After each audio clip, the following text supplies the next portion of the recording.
راجہ صاحب محمود آباد 5 نومبر 1914 میں پیدا ہوئے۔ آپ راجہ سر محمد احمد خان آف محمود آباد کے بڑے صاحبزادے اور ولی عہد تھے۔ آپ کا خاندان شیعہ اثنا عشری تھا۔ آپ نے لکھنؤ میں تعلیم حاصل کی۔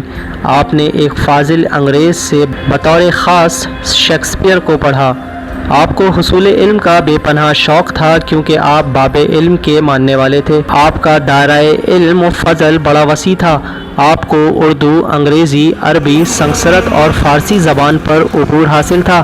آپ کے خاندان کے بانی قاضی نصرت اللہ تھے جو بغداد کے صدیقی شیخ تھے اور شہاب الدین غوری کے عہد میں ہندوستان آ کر امروہہ میں آباد ہوئے۔ 23 مارچ 1931 میں اپنے والد کی وفات کے بعد آپ محمود احمد کے راجہ بنے۔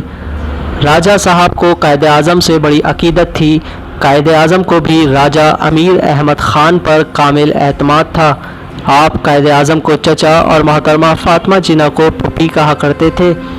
قائد اعظم کی ہدایت کے مطابق مسلم لیگ میں آپ نے شمولیت اختیار کر کے عملی سیاست میں حصہ لینا شروع کیا۔ راجہ صاحب ایک پکے اور دیندار مسلمان تھے جو ہمیشہ حق کا ساتھ دیتے اور ظالم کے خلاف سیسا پلائی ہوئی دیوار بن جاتے تھے۔ اگرچہ راجہ صاحب آف محمود آباد یوپی کی ریاست محمود آباد کے مالک تھے مگر اپنے آباء و اجداد کی طرح لکھنؤ، علی گڑھ اور دیگر شہروں میں تعلیم، صحت کے لیے اپنے خزانوں کے منہ کھول دیتے تھے۔ یہ کہنا بجانا ہوگا کہ قیام پاکستان کے لیے راجہ صاحب محمود آباد نے اپنے خزانوں کو بے پناہ بہایا۔ قیام پاکستان کے بعد سیاسی رشاکشی سے مایوس ہو کر آپ نے پاکستان کو خیر بات کہہ دیا اور مستقل قیام کربلا معلیٰ عراق میں کیا۔ آپ جس طرح لکھنؤ میں وہ بادشاہی میں فخیری کرتے تھے وہاں بھی جینے کا یہی انداز تھا۔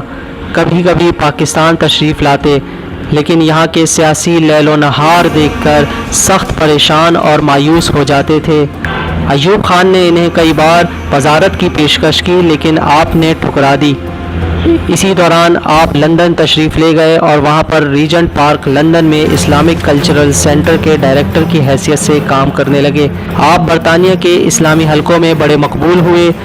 آپ نے ایک جامع مسجد اور لائبریری کی تعمیر کا منصوبہ ترتیب دیا لیکن دل کے عارضے کے شکار ہونے کے سبب آپ نے 12 اکتوبر 1973 کو لندن میں ہی دائی اجل کو لبیک کہہ دیا۔ آپ کی وصیت کے مطابق آپ کو مشہد المقدس ایران میں حرم امام رضا علیہ السلام کے احاطے میں دفن کر دیا گیا اور یوں قیام پاکستان کا ایک مضبوط پلر دیار غیر میں تنہا اس دنیا سے چلا گیا۔